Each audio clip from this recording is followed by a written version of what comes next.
Familia querida, el Señor les bendiga y les guarde.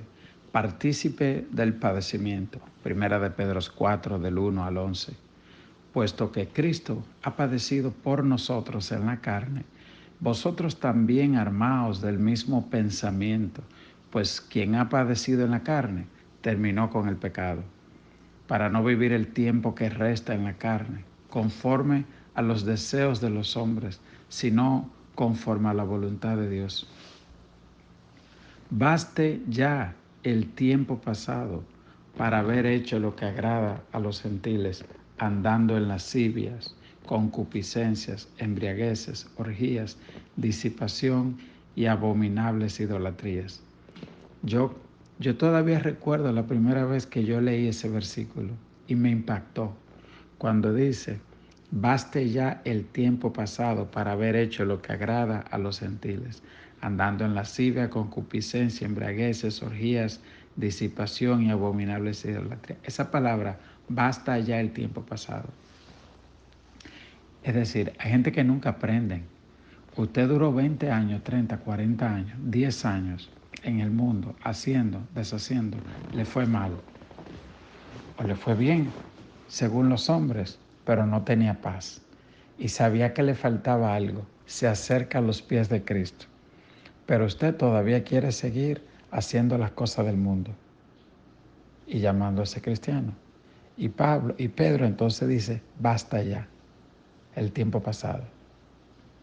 Y nos hace un llamado a vivir en santidad. Y dice: como Cristo padeció, el Señor pagó un precio para rescatarnos. Entonces tú tienes que pagar un precio también para seguir sus pisadas. Puro y simple. Entonces, dice el verso 4.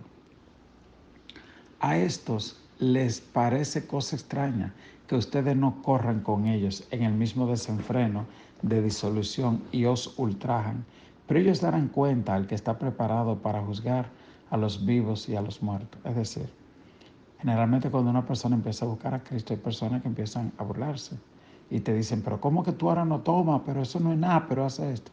Dice acá: esas cosas van a llegar a los oídos de Dios, y esas personas que creen que es un chiste le van a dar cuenta a Dios. Porque la Biblia dice: hay de aquel que hace tropezar a uno de mis pequeños. ¿Ok? Eso es lo otro que le está diciendo acá. Dice también: porque por esto también ha sido predicado el Evangelio a los muertos, para que sean juzgados en carne según los hombres, pero vivan en espíritu según Dios. Yo me lo imagino usted diciendo: ¿el qué? Que le predicaron el Evangelio a los muertos. Estas son de las cosas que generan muchas preguntas en la carta del apóstol Pedro, porque él primero dijo que Jesús descendió y le predicó a los espíritus encarcelados, los que en el tiempo de Noé fueron atados. Y ahora dice que también hubieron unos espíritus a quienes se le predicó, a unos muertos a quienes se le predicó. ¿Qué muertos fueron esos? ¿Qué fue lo que Jesús hizo en esos días cuando murió físicamente pero no espiritualmente? ¿Ok? ¿Qué pasó en esos días hasta que Él resucitó? Y luego que Él resucitó, Él duró 40 días aquí en la tierra, predicando. No se dice exactamente dónde Él estuvo esos 40 días. El caso es que Pedro dice que nadie tendrá excusa aquel día. ¿Ok?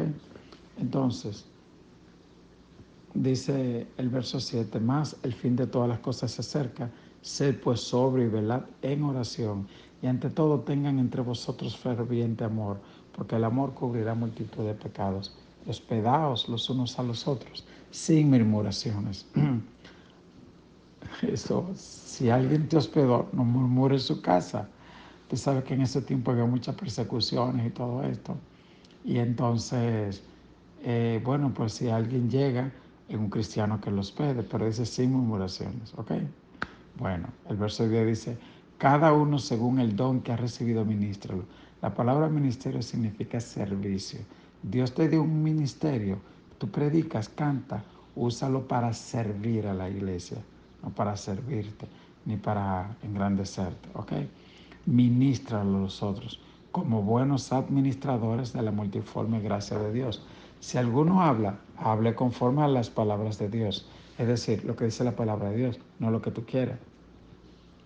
Si alguno ministra, ministra conforme al poder que Dios da, para que en todo sea Dios glorificado por Jesucristo, a quien pertenecen la gloria y el imperio por los siglos de los siglos. Amén y amén. Dios te bendiga, Dios te guarde. Pastor Luis Soto, Pastora María Dama, Iglesia Evangélica